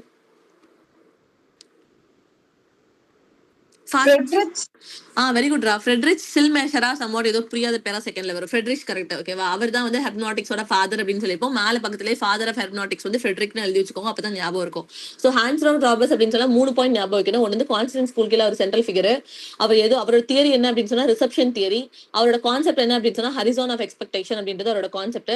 அவரோட ஒர்க் அப்படின்னு சொல்லி பார்க்கும்போது aesthetic experience and literary hermeneutics. Hermeneutics is nothing but interpretation. நம்ம ஆல்ரெடி அங்கேயே சொல்லி கொடுத்துருப்போம். ஒரு விஷயத்தை எப்படி நீ இன்டர்பிரேட் பண்ணி பாக்குற அப்படின்றத ஹெர்மனாட்டிக்ஸ். அதுக்கு தான் வந்து ஒரு டேர்ம் ஹெர்மனாட்டிக்ஸ், பிலாசபிக்கல் ஹெர்மனாட்டிக்ஸ் அப்படின்னு சொல்லி நிறைய ஹெர்மனாட்டிக்ஸ் நம்ம பார்த்தோம். So hermeneutics is nothing but interpretation. அவ்வளவுதான். நீங்க அந்த டேர்மை பார்த்துட்டு என்னடா வித்தியாசமா இருக்கு ஹெர்மனாட்டிக்ஸ் அப்படி திங்க் பண்ணவே தேவையில்லை. வெறுமனே இன்டர்பிரேஷன் தான் அதோட மீனிங். ஓகேவா? ஹெர்மனாட்டிக்ஸ் இஸ் நத்திங் பட் இன்டர்பிரேஷன். அதனால நான் பிராக்கெட்ல இன்டர்பிரேஷன் கொடுத்துருக்கேன். அதோட ஃபாதர் ஆஃப் ஹெர்மனாட்டிக்ஸ் போட்டு அது யாருன்றது மட்டும் ஸ்பெல்லிங் ப்ராப்பரா நோட் பண்ணி எழுதிக்கோங்க. ஸோ இப்போ ரிசப்ஷன் தியரினா என்ன அப்படின்னு சொன்னா, இப்போ ஒரு செட் ஆஃப் ஆடியன்ஸுக்கு ஒரு பர்சனோட தாட்டை ரிவீல் பண்றாங்க. சரியா? கீழே ஒரு 100 பேர் இருக்காங்க. ஸ்டேஜ்ல ஒருத்தர் மைக்கு பிடிச்சு பேசிட்டு இருக்கான். அந்த ஸ்டேஜ்ல மைக்கு பிடிச்சு பேசிட்டு இருக்கவன் எதை பேசுவான்? அவனுக்கு என்ன பாயிண்ட் ஆஃப் வியூ சரின்னு படுதோ அதை பத்தி பேசுவான். அவனோட தாட்ஸ் என்னன்றதை பத்தி பேசுவான். அவனோட பிரின்சிபல்ஸ் என்ன, ரூல்ஸ் என்னன்னு அவனுக்கு என்ன இருக்கோ அதை பத்தி மட்டும் பேசுவான். இப்ப அதே மாதிரியே ஒரு ஆத்தர் வந்து அவருக்கு என்ன தோணுதோ அதை பத்தி எழுதுறாரு, அவருக்கு என்ன தோணுதோ அதை வச்சு செய்யறாரு. எல்லாமே அப்படிதான் அந்த டெக்ஸ்ட் வந்து அவர் கிரியேட் பண்ணிட்டு இருக்காரு. பட் ஆஸ் ஒரு ஆடியன்ஸா இல்லைன்னா ஆஸ் ஒரு ரீடரா ஒரு மேல இருக்கிற ஒருத்தன் என்ன சொல்றானோ அதை பாசிவா அக்செப்ட் பண்ணிட்டு போகணுன்ற கட்டாயம் எனக்கு கிடையவே கிடையாது. நான் அதை கொஸ்டின் பண்ணலாம், இல்ல நெகோசியேட் பண்ணலாம், இல்ல இன்டர்பிரட் பண்ணலாம். அதோட கல்ச்சரல் பேக்ரவுண்ட் வச்சு, அவரோட கல்ச்சரல் பேக்ரவுண்ட் வச்சு, இல்ல லைஃப் எக்ஸ்பீரியன்ஸ் வச்சு ஐ கேன் இன்டர்பிரட். அப்போ text is not simply passively accepted by the audience. ஓகேவா? ஒரு டெக்ஸ்ட் எடுத்துக்கிட்டோம் அப்படின்னா ஆத்தர் என்ன சொன்னாலும் பூம்பு ஆடுமா தலை ஆடணும்ன்ற கட்டாயம் கிடையாது. அதை ஆஸ் அ ரீடரா I can interpret the meaning of the text based in cultural background and life experience. அதுதான் வந்து ரிசப்ஷன் தியரி அப்படின்னு சொல்லி பாக்குறோம். புரியுதா? Yes, ma'am. Yes. So focuses on the scope of negotiation and opposition on the part of audience. As a part of audience, I can negotiate and oppose. அந்த point சொன்னது correct கிடையாது. இல்லை நீங்க மாத்தி சொல்லிருக்கலாம், தப்பா இருக்கு. I can say that. So meaning of the text is not inherent within the text. ஓகேவா? டெக்ஸ்டோட meaning அப்படின்றது உள்ளதான் இருக்குன்றது கிடையாது. It is created within the relationship between the text and the reader. அப்போ ஒரு ஆத்தர் ஒரு டெக்ஸ்ட்டை ப்ரொடியூஸ் பண்றாரு அப்படின்னா அவர் ஒரு மீனிங்ல அதை ப்ரொடியூஸ் பண்ணியிருக்கலாம். பட் அதுதான் ஃபிக்ஸட் மீனிங். அதுதான் அதோட மீனிங்ஸ்ல ஆத்தரோட பெர்ஸ்பெக்டிவ்ல மட்டும் நம்ம அதை பார்க்க முடியாது. பட் ஆஸ் அ ரீடரா நான் அந்த டெக்ஸ்ட் கூட ஒரு ரிலேஷன்ஷிப் ஃபார்ம் பண்ணும்போது ஐ can interpret, I can produce a new meaning, I can open up the new perspectives அப்படின்றத அந்த இடத்துல ரிசப்ஷன் தியரி அப்படின்னு சொல்லி பாக்குறோம். ஓகே தானே? இல்ல வேற எக்ஸாம்பிள் சொல்லவா?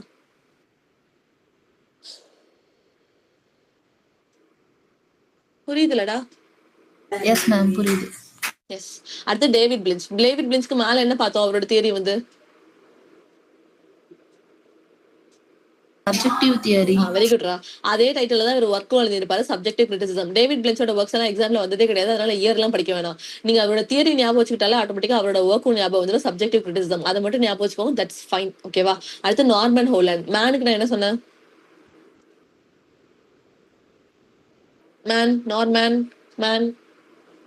மேன்னா அவனுக்கு தான் பிரெயின் இருக்கு. அப்ப என்ன வரும் ஆட்டோமேட்டிக்கா? What is the theory?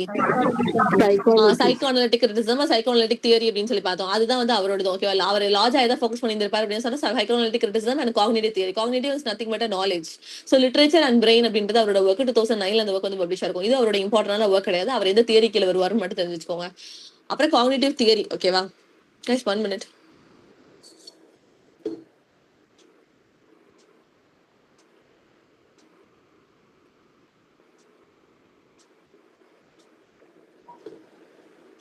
Sorry for the interruption. So next நம்ம காக்னிட்டிவ் தியரி அப்படின்னு சொன்னா ஒரு ரீடரா ஒரு ஃபேண்டசி கண்டென்ட் நான் ரீட் பண்றேன்னு வச்சுக்கோங்க. For example Harry Potter. அது ஒரு ஃபேண்டசி கண்டென்ட். ஏன்னா ரியல் லைஃப்ல அந்த மாதிரி பால் எல்லாம் பறக்காது, அந்த மாதிரி ஒரு ஸ்கூல் கிடையாது. மேஜிக்கல் ஸ்டிக்கர் நீட்னா ஏதாவது ஒன்று வருமா அப்படின்னு சொல்லி கேட்டா நத்திங் வில் கம். அப்போ ஆஸ் அ ரீடரா நான் ஏதோ ஒரு விஷயத்தை ரீட் பண்றேன் அப்படின்னு சொன்னா என்னோட ஃபேண்டசிக்கு தகுந்தாப்புல அந்த ஃபேண்டசி கண்டென்ட் நான் எடுத்துட்டு வருவேன். அப்போ ஒரு புக்கு இல்ல ஒரு டெக்ஸ்ட்னு எடுத்துக்கிட்டோம் அப்படின்னு சொன்னா அதுக்கு யூனிவர்ஸான டிட்டர்மைன் மீனிங் அப்படின்றது கிடையாது அப்படின்றத காக்னிட்டிவ் தியரி. நான் முதலே சொன்னேன் மேல எல்லாரும் ஒரே விஷயத்தான் சொல்லுவாங்க, ஆனா வேற வேற வேர்டு போட்டு சொல்லுவாங்க. அந்த வேற வேற வேர்டை யார் காயின் பண்ணான்றது மட்டும் படிச்சா போதும் ரீடர் ரெஸ்பான்ஸ் தியரியில. Next Stanley Fish. ஸ்டான்லி ஃபிஷ்க்கு நமக்கு ஆல்ரெடி ஒரு பாயிண்ட் தெரியும் என்ன அப்படின்னு சொன்னா surprised by sin the reader in Paradise Lost அப்படின்னு ஒரு ஒர்க் எழுதியிருப்பார் 1967 பப்ளிகேஷன். ஓகேவா, இவரோட கான்செப்ட் எழுதுறது நெட்ல கேட்டிருக்காங்க, இன்டர்பிரேட்டிவ் கம்யூனிட்டிஸ். இது already net question. Stanley fish இந்த டேர்ம் கொடுத்து இந்த கான்செப்ட் கொடுத்து இது யாரோடதுன்னு கேட்பாங்க. ஸோ இன்டர்பிரேட்டிவ் கம்யூனிட்டிஸ் அப்படின்றது யாரோடது அப்படின்னு சொன்னா ஸ்டான்லி ஃபிஷோடது. தென் இவரோட இம்பார்ட்டன்டான ஒர்க் வந்து surprised by sin the reader in Paradise Lost 1967 publication. Next அவரோட இம்பார்ட்டன்டான ஒர்க் வந்து இன்டர்பிரேட்டிங் த வெரோரியம் அப்படின்னு ஒரு ஒர்க் எழுதியிருப்பார் 1976ல. அப்புறம் is there a text in class often repeated net question 1980 publication. Because அது குரோனாலஜில கேட்ட கொஸ்டினும் கூட. Is there a text in class the authority of interpretive communities. இதுதான் நம்ம டேர்மாவே மேல பார்த்தோம். சரி, அதுதான் அதோட சப்டைட்டிலும் கூட. எக்ஸாம்ல என்ன கேட்டிருந்தாங்க அப்படின்னு சொன்னா is there a text in class, இது குரோனாலஜில கேட்டிருந்தாங்க. இதோட பப்ளிகேஷன் இயர் என்ன அப்படின்னு சொல்லி 1980 தான் இதோட பப்ளிகேஷன் இயர். சோ இவருக்கு ரெண்டு ஒர்க்குக்கு தான் நான் இயர் படிக்க சொல்றேன். இவனால நம்ம மாலை பார்த்ததுக்கு எதுக்குமே நான் இயர் படிக்க சொல்லல. ஜானத்தன் கல்லருக்கு படிக்க சொன்னேன், வேற எதுக்கும் நான் படிக்க சொல்லல. அது போக இப்ப நம்ம படிக்கிறது ரெண்டு ஒர்க். சர்ப்ரைஸ் பை சீன் 1967 தெரியும். 1967 உங்களுக்கு ஆல்ரெடி நிறைய ஒர்க்ஸ் தெரியும். அந்த ட்ரிலஜில ஆரம்பிச்சு ஓகேவா. இதே மாதிரி is there a text in class வந்து 1980 பப்ளிகேஷன். அவ்வளவுதான். ஓகேவா. Yes ma'am. எஸ். அடுத்தது மேஜரான டாபிக் கல்ச்சரல் ஸ்டடிஸ். இதை நம்ம கம்ப்ளீட் பண்ணிட்டோம்னா இதுக்கப்புறம் கீழே ஒன்றும் பெருசா இல்லடா. சரியா. சோ கல்ச்சரல் ஸ்டடிஸ் அப்படின்னு சொல்லி பார்க்கும்போது இதுக்கு கீழே இருக்க ரைட்டர்ஸ் ஆல்ரெடி நீங்க வந்து படிச்சிருப்பீங்க. இதுக்கு கீழே உங்களுக்கு யார் தெரியும்? கல்ச்சரல் மெட்டீரியலிசம் யாரோடது சொல்லி கொடுத்துருக்கேன். Very good, Raymond Williams. ஓகேவா. கல்ச்சரல் ஸ்டடீஸ்க்கு கீழே மொத்தமே நம்ம மூணு ரைட்டர் தான் படிப்போம். அவங்க 3 பேர் தான் மேஜரான ரைட்டர்ஸ். அவங்க தான் வந்து ஃபவுண்டேஷன் டெக்ஸ்ட் வந்து போட்டிருப்பாங்க அப்படின்னு சொல்லி நம்ம 3 பேரை படிப்போம். ஓகேவா. சோ முதல்ல கல்ச்சரல் ஸ்டடீஸ்னா என்ன அப்படின்னு சொன்னா கல்ச்சர் அப்படின்ற ஒரு விஷயம் எப்படி கன்ஸ்ட்ரக்ட் ஆகுது அப்படின்றத நம்ம கல்ச்சரல் ஸ்டடீஸ்க்கு கீழே படிக்க போறோம். அப்ப கல்ச்சர் அப்படின்ற விஷயம் நம்ம பழங்காலத்துல ஃபாலோ பண்ணிட்டு இருந்த கல்ச்சர் தான் இப்பவும் ஃபாலோ பண்ணிட்டு இருக்கோமா அப்படின்னு சொல்லி கேட்டா கிடையாது. It evolved and changes over time. ஓகேவா. அது மாறிடுச்சு. அது மாற நம்மளும் அது கூட சேர்ந்து அடாப்ட் ஆயிட்டே தான் இருக்கும். அப்ப cultural studies, it's not about a popular culture. Popular culture பத்தி இங்க நம்ம படிக்கவே வரல. Study the way in which culture is constructed and organized and way in which it's evolved and changed over time அப்படின்றத நம்ம cultural studiesக்கு கீழே படிக்க போறோம். ஓகேவா. கல்ச்சர் ஸ்டடிஸ் அப்படின்ற ஒரு விஷயம் நமக்கு டிஃப்ரெண்ட் கல்ச்சர் எப்படி வந்துச்சு எப்படி வளர்ந்துச்சு அப்படின்ற ஒரு விஷயத்த அண்டர்ஸ்டாண்ட் பண்றதுக்காக நம்ம கல்ச்சர் ஸ்டடிஸ் அப்படின்றத படிக்கிறோம். ஓகேவா. அப்ப கல்ச்சர் ஸ்டடிஸ் அப்படின்றது ரிச்சர்ட் ஹோகார்ட் தான் அது வந்து ஃபவுண்டே பண்ணியிருப்பாரு. எங்க அப்படின்னு சொன்னா பிர்மிங்ஹாம் அப்படின்னு சொல்லி பாக்குறோம். ஸோ ரிச்சர்ட் ஹோகார்ட் தான் இதுக்கு கீழே இருக்கிற முக்கியமான ரைட்டர். ஓகேவா. So centre for contemporary culture studies அப்படின்றதா இதோட ஃபுல் டைட்டில். ஸோ இந்த ஸ்டடி வந்து எப்ப ஆரம்பிச்சாங்க அப்படின்னு சொன்னா 1964. இதுல இருந்து எல்லா கொஸ்டினும் கேட்டுட்டாங்க. கல்ச்சர் ஸ்டடிஸோட ஃபவுண்டர் அப்படின்னு சொல்லி பார்க்கும்போது ரிச்சர்ட் ஹோகார்ட். ஓகேவா. தென் இதோட எந்த வருஷம் ஸ்டார்ட் பண்ணாங்கன்றது நெட் கொஸ்டின் 1964. இதோட ஃபுல் டைட்டில் என்ன சொல்லுவாங்க அப்படின்னு சொன்னா centre for contemporary culture studies of Birmingham அப்படின்றது அதோட ஃபுல் டைட்டில். அப்போ centre for contemporary culture studies அப்படின்றது இதோட ஃபுல் டைட்டில் அப்படின்றது தெரியணும். இது எல்லாமே ஆல்ரெடி நெட்ல ஆல்ரெடி கேட்ட கொஸ்டின். ஸோ இந்த ரிச்சர்ட் ஹோகார்ட் அப்படின்றது தான் இதுக்கு கீழே வந்து நம்ம ஃபர்ஸ்ட் இம்பார்ட்டன்டா பார்க்க போறோம். இவர் 1918 போன் ஆகி 2014 டிமைஸ் ஆயிருப்பாரு. இவர் தான் வந்து ஃபர்ஸ்ட் டைரக்டர். எதுக்கு அப்படின்னு சொன்னா BCCS. BCCS அப்படின்றது நம்ம மேல இவ்வளவு நேரம் பார்த்துட்டு இருந்தாலும் அதோட ஃபுல் ஃபார்ம் தான் Birmingham centre for contemporary culture studies அப்படின்றது அதோட ஃபுல் ஃபார்ம். அப்போ B அப்படின்றது அந்த இடம் எங்க ஸ்டார்ட் ஆச்சு பிர்மிங்ஹாம் அப்படின்னு சொல்லி பார்க்கிறோம். CCC அப்படின்றது centre for contemporary culture studies அப்படின்றது. So BCCS when it started அப்படின்னு சொல்லி 1964. and who is the first director அப்படின்னு சொல்லி பார்த்தா ரிச்சர்ட் ஹோகார்ட். இவர் தான் என்ன டேர்மா காயின் பண்ணியிருப்பாரு அப்படின்னு சொன்னா கல்ச்சர் ஸ்டடிஸ் அப்படின்ற டேர்மே காயின் பண்ணியிருப்பாரு. இது எல்லாமே already repeated net question. 1964 year ரொம்ப ரொம்ப இம்பார்ட்டன்ட். BCCS ஓட ஃபுல் ஃபார்ம் என்னன்னு சொல்லி கேட்டா Birmingham centre for contemporary culture studies அப்படின்றது அதோட ஃபுல் ஃபார்ம். 1964 ஸ்டார்ட் பண்ணாங்க. who is the first director அப்படின்னு சொல்லி கேட்டா ரிச்சர்ட் ஹோகார்ட். இதை தாண்டி யாரு கல்ச்சரல் ஸ்டடிஸ் அப்படின்ற டேர்மை காயின் பண்ணா அப்படின்னு சொல்லி கேட்டாலும் ரிச்சர்ட் ஹோகார்ட் தான். ஓகேவா. Okay ma'am. எஸ். கிளியர் தானே ஓப்பனிங்? கிளியர். வந்து இந்த BCCS பக்கத்துல அதை ஃபுல்லா எடுத்து எழுதிக்கோங்க. அப்பதான் நெக்ஸ்ட் டைம் படிக்கும்போது ஈஸியா இருக்கும். அந்த பிர்மிங்ஹாம்ன்ற வேர்டை போட்டு centre for contemporary culture studies அப்படின்றத ஃபுல்லா எடுத்து எழுதிக்கோங்க. அப்பதான் உங்களுக்கு ஃபுல்லாவே ஞாபகம் இருக்கும். பிராக்கெட்ல 1964ல ஸ்டார்ட் ஆச்சுன்றதுக்கா 1964னு போட்டுக்கோங்க. சரியா? இப்ப ரிச்சர்ட் ஹோகார்த்தோட ஒர்க்ஸ் வந்து ஆல்ரெடி ரிப்பீட்டட் நெட் கொஸ்டின். சரியா? இது chronologyலயும் ஒரு தடவை கேட்டாச்சு. அதனால இதுல அவரோட ஒர்க் அவ்வளவுமே தெரியணும். இது முதல்ல படிக்கும் போது இவருக்கு இவ்வளவு ஒர்க்கும் படிக்கல. இவருக்கு எப்பவுமே வந்து படிக்கிற ஒர்க் இந்த ஒரு ஒர்க் மட்டும் தான். The uses of literary aspects of working class life. ஏன்னா நான் சொன்னேன் இதுக்கு கீழே நம்ம 3 ரைட்டர் தான் மேஜரா பார்ப்போம். ஒன்று வந்து ரிச்சர்ட் ஹோகார்டு, அப்புறம் ரேமன் வில்லியம்ஸ், அப்புறம் இபி தாம்சன், ஸ்டூவர்ட் ஆல். இந்த 4 பேர் தான் நம்ம வந்து பார்ப்போம். ஓகேவா? ரிச்சர்ட் ஹோகார்ட் அப்படின்னு சொல்லி பார்க்கும்போது அவரோட மேஜரான ஒர்க் வந்து uses of literary aspects of working class life. இதுதான் வந்து கல்ச்சரல் ஸ்டடீஸ்க்கு பேஸ்மெண்ட் போட்ட ஃபர்ஸ்ட் ஒர்க் அப்படின்னு சொல்லி பார்க்குறோம். 1957ல பப்ளிஷ் ஆயிருக்கும். இதுக்கு முன்னாடி எக்ஸாம்பிள் ஒரு 4 ஒர்க் கொடுத்து இதுல எது வந்து ஃபவுண்டேஷனல் டெக்ஸ்ட்னு கேட்டிருக்காங்க. ரிச்சர்ட் ஹோகார்டோட இம்பார்ட்டன்டான ஒர்க் என்ன, அதோட இயர் என்னன்றதையும் கேட்டிருக்காங்க. அப்போ ரிச்சர்ட் ஹோகார்ட் அப்படின்னாலே ஃபர்ஸ்ட் நம்ம படிக்க வேண்டியது use of literary aspects of working class life. Subtitle ரொம்ப இம்பார்ட்டன்ட். வெறுமனே இதை கூட கேட்காம aspects of working class life அப்படின்னு மட்டும் கேட்டா கூட உங்களுக்கு தெரியணும் அது வந்து ரிச்சர்ட் ஹோகார்டோடது 1957 பப்ளிகேஷன் அப்படின்னு சொல்லிட்டு. ஓகேவா? நெக்ஸ்ட் ரிச்சர்ட் ஹோகார்டுக்கு அப்புறம் நம்ம பார்க்க போறது ரேமன் வில்லியம்ஸ். ரேமன் வில்லியம்ஸ் அப்படின்னாலே அவரோட முக்கியமான ஒர்க் வந்து கல்ச்சர் அண்ட் சொசைட்டி. ஓகேவா? இதுதான் நெட் கொஸ்டின். இதுதான் அவரோட ஃபவுண்டேஷனல் டெக்ஸ்ட். இப்ப நான் சொல்றது எல்லாமே ஃபவுண்டேஷனல் டெக்ஸ்ட். பிகாஸ் உங்களுக்கு எப்படி கேட்பாங்க அப்படின்னு சொன்னா 4 டெக்ஸ்ட் இல்ல 5 டெக்ஸ்ட் கொடுத்து இதுல வந்து கல்ச்சரல் ஸ்டடீஸோட ஃபவுண்டேஷனல் டெக்ஸ்ட் எதுன்னு கேட்பாங்க. அப்போ உங்களுக்கு தெரியணும் ரிச்சர்ட் ஹோகார்டோட வந்து யூஸ் ஆஃப் லிட்ரஸி, ரேமன் வில்லியம்ஸோட வந்து கல்ச்சர் அண்ட் சொசைட்டி. அது பக்கத்துல ஃபவுண்டேஷனல் டெக்ஸ்ட்னு எழுதி வச்சுக்கோங்க. அண்ட் தென் அடுத்தது இபி தாம்சன். இபி தாம்சனோடது the making of English working class. இதுதான் அவரோட ஃபவுண்டேஷனல் டெக்ஸ்ட். இந்த 3 தான் வந்து ஃபவுண்டேஷனல் டெக்ஸ்ட்னு சொல்லுவாங்க கல்ச்சரல் ஸ்டடீஸ்க்கு. அதனாலதான் இந்த 3த்தையும் தனியா மார்க் பண்ணி இட் இஸ் ஃபவுண்டேஷனல் டெக்ஸ்ட் அப்படின்னு சொல்றேன். இதுதான் வந்து முதல்ல ரிப்பீட்டடா நெட்ல கேட்டுட்டு இருந்தாங்க. அதுக்கப்புறம் chronology கேட்க ஆரம்பிச்சதுக்கு அப்புறம் இவங்களோட அவ்வளவு ஒர்க்ஸுமே வந்து தரோ பண்ற மாதிரி ஆயிடுச்சு. அதனாலதான் இவ்வளவு பெருசா ஆக ஆரம்பிச்சிச்சு கல்ச்சரல் ஸ்டடீஸ் வந்து. ஓகேவா? சோ கல்ச்சரல் ஸ்டடீஸ்ல ஃபர்ஸ்ட் நம்ம பார்க்க போது ரிச்சர்ட் ஹோகார்ட். ரிச்சர்ட் ஹோகார்ட்னு பார்த்தா அவர் தான் ஃபர்ஸ்ட் டேர்ம் அப்பாயிண்ட் பண்ணாரு. BCCS ஓட அவர் தான் வந்து ஃபர்ஸ்ட் டைரக்டர்னு பார்த்தோம். ஓகேவா? இவரோட ஒர்க் அப்படின்னு சொல்லி பார்த்தா ஃபர்ஸ்ட் டெபியூ ஒர்க் வந்து WH Auden poetry. WH Ardern உங்களுக்கு ஆல்ரெடி யாருன்னு தெரியும். அவரை பத்தி அவரோட போயிட்ரியை அவர் அனலைஸ் பண்ணியிருப்பாரு. ஸோ WH ஆர்டன் போயிட்ரி தான் இவரோட ஃபர்ஸ்ட் ஒர்க் 1951ல பப்ளிஷ் ஆகும். இது மேஜரான ஒர்க் கிடையாது, பட் டெபியூ ஒர்க் அப்படின்றதுனால டைட்டில் தெரிஞ்சு வச்சுக்கோங்க அப்படின்னு சொல்றேன். ஓகேவா? ஸோ WH ஆர்டன் போயிட்டு 1951. Second work use of literacy. இது நீங்க தனியா துண்டா மீதி 3 ஒர்க் கூட சேர்ந்து படிக்கிற மாதிரி. Uses of literacy, culture and society and life of working class பீப்புள்னு சொல்லி இபி தாம்சன் எழுதியிருக்காரு தெரியுமா? அந்த 3 ஒர்க்கையுமே சேர்த்து ஃபவுண்டேஷனல் டெக்ஸ்ட் அப்படின்னு சொல்லி சைட்ல ஸ்கிரிபிள் பண்ணி வச்சுக்கோங்க. முக்கியமான பாயிண்ட் அந்த 3 டெக்ஸ்ட்டுமே இயரோட தெரியணும்.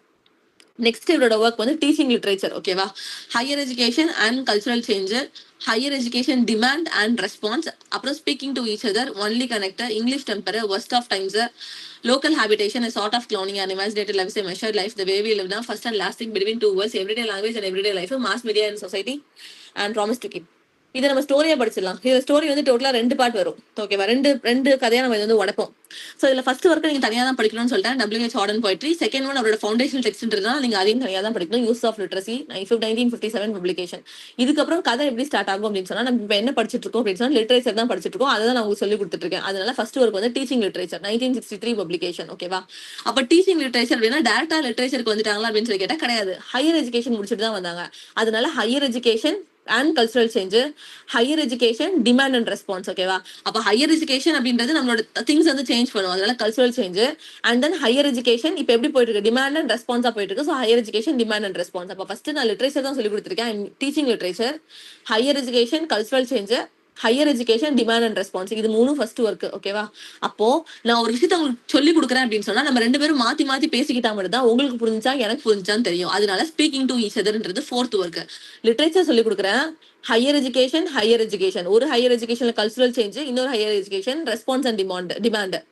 அப்போ ஒரு விஷயத்த உங்களுக்கு சொல்லி கொடுக்குறேன் அப்படின்னா நம்ம 2 பேரும் பேசிக்கிட்டாதான் சொல்லி கொடுக்க முடியும். ஏன்னா நான் புரிஞ்சுச்சான்னு கேட்கறேன், நீங்க புரிஞ்சுச்சுன்னு சொன்னா நான் அடுத்த பாயிண்ட் போக முடியும். அப்போ ஸ்பீக்கிங் டு ஈச் அதர் அப்படின்றது 4th ஒர்க்.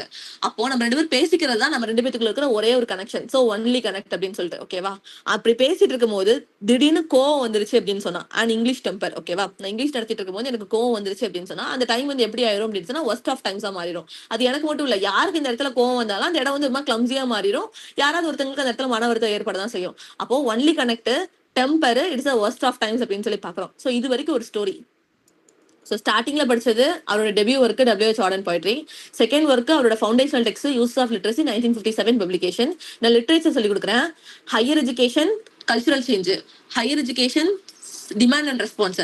அப்ப நான் சொல்லி கொடுக்குறேன்னா 2 பேரும் பேசிக்கணும். அப்போ ஸ்பீக்கிங் டு ஈச் அதர், அதுதான் நம்ம 2 பேரும் கனெக்ட் பண்ணிக்கிறதுக்கான ஒரே வழி, ஒன்லி கனெக்ட். அப்படி கனெக்ட் பண்ணி பேசிட்டு இருக்கும்போது கோவம் வந்துருச்சு, அதனால இங்கிலீஷ் டெம்பர்.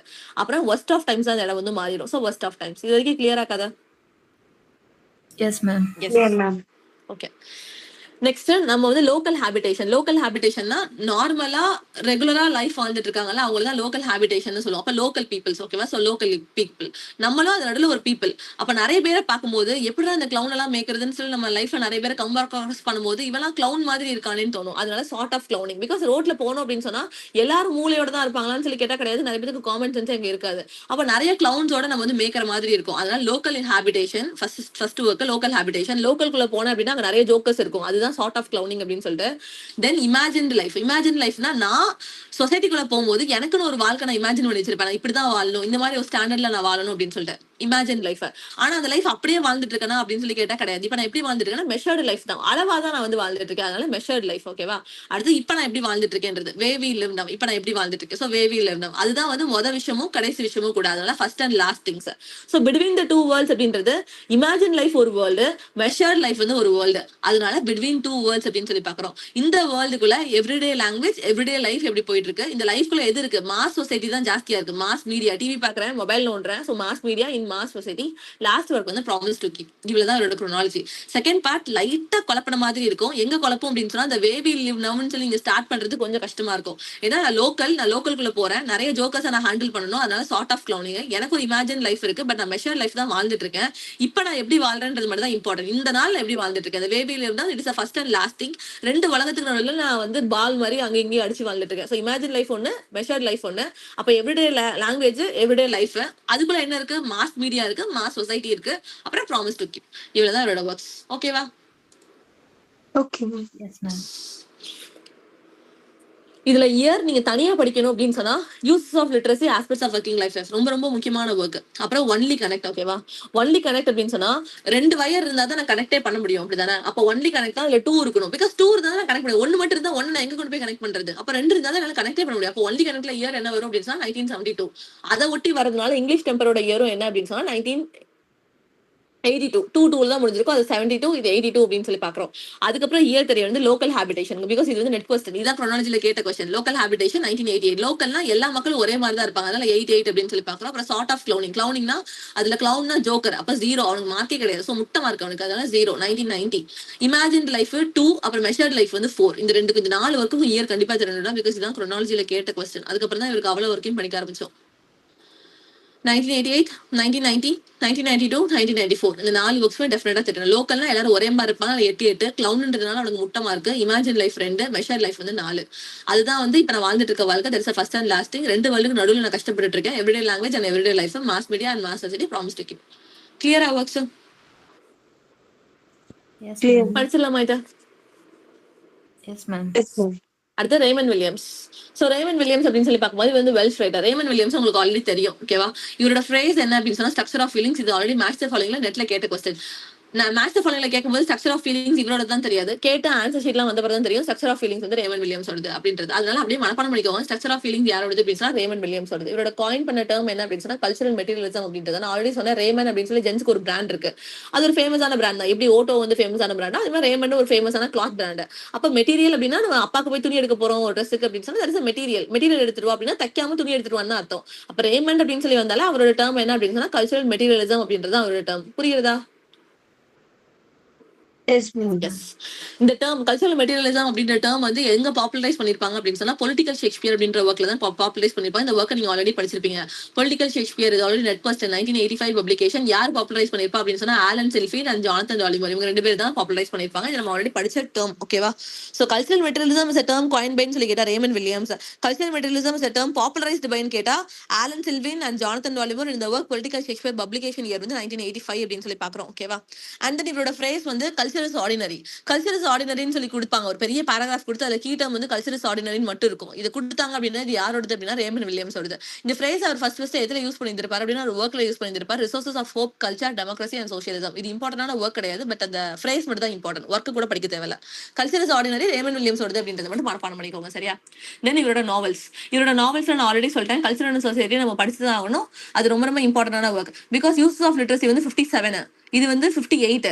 அப்புறம் நம்ம வந்து இபி தாம்சன் வந்து 63 நினைக்கிறேன். ஆமா correct 63. Making of English working class அப்படின்னு சொன்னா 1963. இந்த 3 ஒர்க்குமே வந்து கல்ச்சரல் ஸ்டடீஸோட ஃபவுண்டேஷனல் டெக்ஸ்ட். ஓகேவா. அதுக்கப்புறம் தான் ரிமைனிங் இருக்கிறத நீங்க பில்ட் பண்ண ஸ்டார்ட் பண்ணணும். இப்ப ரேமன் வில்லியம்ஸோட நாவல்ஸ், டிராமா, ஒர்க்ஸ் இது 3மே படிக்கணும். இயர்ஸோட தெரியணும். நாவல்ஸ் அப்படின்னு சொல்லி பார்க்கும்போது border country, second generation, people of black mountain. Drama வந்து கோபான்னு ஒரே ஒரு ஒர்க் மட்டும் எழுதியிருப்பாரு. ஒர்க்ஸ்னு சொல்லி பார்க்கும்போது ரீடிங் அண்ட் கிரிட்டிசிசம் 1950 பப்ளிஷ் ஆயிருக்கும். கல்ச்சர் அண்ட் சொசைட்டி ரொம்ப ரொம்ப மேஜரான ஒர்க் 1958. லாங் ரெவல்யூஷன் இம்பார்ட்டன்டான ஒர்க் 1961 பப்ளிகேஷன். கம்யூனிகேஷன் இம்பார்ட்டன்டான work 1962. Country and the city 1973 publication. Keywords 1976 publication. Marxism literature நான் ஆல்ரெடி சொல்லி கொடுத்துருக்கேன். லிட்ரேச்சர் மார்க்சிசம் சொல்லி பார்த்தப்போ டைட்டில் எழுதினப்போ மார்க்சிசம் அண்ட் லிட்ரேச்சர் யாரோடது அப்படின்னா ரேமண்ட் வில்லியம்ஸ் ஓடது 1977 சொல்லி பார்த்தோம். அப்புறம் politics and letter minor work. நான் மார்க் பண்ண ஒர்க் அவ்வளவுமே அவரோட மேஜரான ஒர்க் வித் இயரோட தரவா தெரியணும். எப்படி அவருக்கு வந்து குரோனாலஜி கேட்டாங்களோ அதே மாதிரி இவருக்கும் குரோனாலஜி நம்ம கேட்டிருக்காங்க எக்ஸாம்ல. அதனால இந்த ஒர்க்ஸை மட்டும் ஃபர்ஸ்ட் தரோ பண்ணிட்டு செகண்ட் ஸ்டெப்ல மீதி இருக்க ஒர்க்ஸ் வந்து தரோ பண்ணுங்க. சரியா? இதுல ஃபர்ஸ்ட் அவரோட நாவல்ஸ் அப்படின்னு சொல்லி பார்த்தா பார்டர் கண்ட்ரி. ஓகேவா? பார்டர் கண்ட்ரி அப்படின்னு சொன்னா நீங்க கண்ட்ரியோட பார்டர் ஞாபகம் வச்சுக்கிட்டாலும் ஓகே தான். சோ கண்ட்ரியோட பார்டர் வரைக்கும் நம்ம மூவ் பண்ணிட்டே போவோம். எப்போ அப்படின்னு சொன்னா செகண்ட் ஜெனரேஷன். இது எப்படி நீங்க கனெக்ட் பண்ணிக்கலாம் அப்படின்னு சொன்னா நம்ம தாத்தா பாட்டி காலத்துல நம்மள குட்டி குட்டியா இருந்தப்போ தாத்தா பாட்டி வீடு தான் அதிகமா இருந்திருக்கும். அப்ப தாத்தா பாட்டி வீடு எங்க இருந்திருக்கும் அப்படின்னு சொன்னா ஊரோட மிடில் இருந்திருக்கும். ஏன்னா அங்கதான் அவங்களோட சொந்த வீடு இருக்கும். ஆனா நம்ம அப்பா வீடு கட்டும் போது என்ன பண்ணுவாங்க, அவுட்டர்ல தான் லேண்ட் வாங்கியிருப்பாங்க. பிகாஸ் அங்கதான் விலை கம்மியா இருக்கும், அவுட்டர்ல தான் லேண்ட் வாங்கியிருப்பாங்க. அங்கதான் நம்ம ஒரு 15 வருஷமோ 20 வருஷமோ நம்ம நல்லா வளர்ந்ததுக்கு அப்புறம் தான் அப்பா அங்க வீடே கட்ட ஆரம்பிச்சிருப்பாங்க. அப்ப நம்ம என்ன பண்ணிடுவோம் அப்படின்னு சொன்னா அந்த கண்ட்ரியோட பார்டருக்கு மூவ் பண்ணிடுவோம் செகண்ட் ஜெனரேஷன் பீப்புள் வந்து. ஏன்னா இந்தியால இடம் கிடையாது, இருக்கிற லேண்ட் எல்லாம் ஒரு சென்டே 15 லட்சம் 20 லட்சத்துக்கு விற்கும் போது அங்க நம்மளால அஃபோர்ட் பண்ண முடியாது. அப்போ automatically we move to the outside. அதனால பார்டர் கண்ட்ரி அப்படின்னு சொன்னா செகண்ட் ஜெனரேஷன் பீப்புள்ஸ் அங்க மூவ் பண்ண ஆரம்பிச்சாங்க. அப்ப அந்த இடம் ஆட்டோமேட்டிக்கா டெவலப் ஆக ஆரம்பிச்சிச்சு. அதனாலதான் ரேமண்ட் வில்லியம்ஸ் அப்படின்னு சொல்லி வந்தா பார்டர் கண்ட்ரி அப்படின்றது அவரோட நாவல். ஃபர்ஸ்ட் அடுத்து செகண்ட் ஜெனரேஷன் பீப்புள் எல்லாம் அந்த இடத்துல மூவ் பண்ணி போறாங்க. தேர்ட் வந்து people of the black mountains. அந்த பீப்புள் எல்லாரும் அந்த இடத்துக்கு அந்த மவுண்டன் பக்கமா ஒதுங்கி போறாங்க. So border country, second generation, people of the black mountain, இந்த மூணுமே அவரோட நாவல்ஸ் சொல்லி பாக்குறோம். ஓகேவா? Yes ma'am. எஸ். இவரோட ஒர்க்குக்கு நான் கதை படிக்கல. பிகாஸ் இவரோட ஒர்க்கை நான் துண்டு துண்டாவே தரவா தான் வச்சிருந்தேன். ஸோ ரீடிங் அண்ட் கிரிட்டிசிசம் அப்படின்றது ஃபர்ஸ்ட் ஒர்க் அவரோட 1950. கல்ச்சர் அண்ட் சொசைட்டி தனியாக தான் படிக்கணும். Foundational text 1958. Long revolution 1961. Communication 62. Country and the city. இதுல லாங் ரெவல்யூஷன் அப்படின்றது லாங். ஓகேவா? அது 1961 பப்ளிகேஷன். வெரி நெக்ஸ்ட் ஒர்க் வந்து கம்யூனிகேஷன் 1962. கண்ட்ரி சிட்டினா இதுல 2 வேர்ட் இருக்கு, ஆனா அதோட இயர்ல வந்து 3 இருக்கும். அதனால 1973 ஞாபகம் உங்களுக்கு மறக்காது. ஏன்னா கண்ட்ரி தனி வேர்டு, சிட்டி தனி வேர்டு, 2 தான் அதை வந்திருக்கணும். ஆனா என்ன வந்திருக்கு, 3 வந்திருக்கு. ஸோ 1973 ஞாபகம் வச்சுக்கோங்க. மார்க்சிசம் லிட்டரேச்சரோட இயர் வந்து ரொம்ப இம்பார்ட்டன்ட் 1977. அப்புறம் கீவேர்ட்ஸ் வந்து 1976. இப்போ நான் மார்க் பண்ண ஒர்க் மட்டும் இவர்கிட்ட தரோ பண்ணுங்க. வேற ஒர்க் எதுவுமே இவருக்கு தேவையே இல்லை. ஓகேவா? அடுத்து ஸ்டூவர்ட் ஆல் அப்படின்னு சொல்லி பார்க்கும்போது இவரோட இம்பார்ட்டன்டான ஒர்க் வந்து encoding and decoding in the television discourse often repeated at question 1973 publication. ஓகேவா? அப்புறம் notes on deconstruction the popular 1981 publication NET question. அப்புறம் கல்ச்சரல் ஸ்டடீஸ் 1983 தியரிட்டிக்கல் ஹிஸ்டரி 2017. அப்புறம் சர்க்கியூட் ஆஃப் கல்ச்சர். இது வந்து டேர்மா கொடுத்து கேட்பான். சர்க்கியூட் ஆஃப் கல்ச்சர் கொடுத்து இது யாரோடதுன்னு சொல்லி கேட்பான். ஸ்டூவர்ட் ஆல் அப்படின்றது தெரியணும். இதுக்கு இன்பிட்வீன்ல கொடுத்துருக்கிறது எல்லாமே அவரோட மைனரான ஒர்க்ஸ் தான். முதல்ல இந்த 4 ஒர்க்ஸ்க்கும் இயர் படிங்க. என்கோடிங் அண்ட் டீகோடிங் இந்த television discourse often repeated at question 1973. Notes on the deconstructing the popular 1981. Cultural studies theoretical history 2017. Circuit of culture வந்து இதோட சப்டைட்டில் தேவையில்ல, வெறுமனே அந்த ஒர்க் வந்து இந்த டேர்ம் வந்து யாரோடதுன்னு கேட்டா ஸ்டூவர்ட் ஆலோடது அப்படின்றது மட்டும் தெரியணும். ஓகேவா? கிளியரா இது?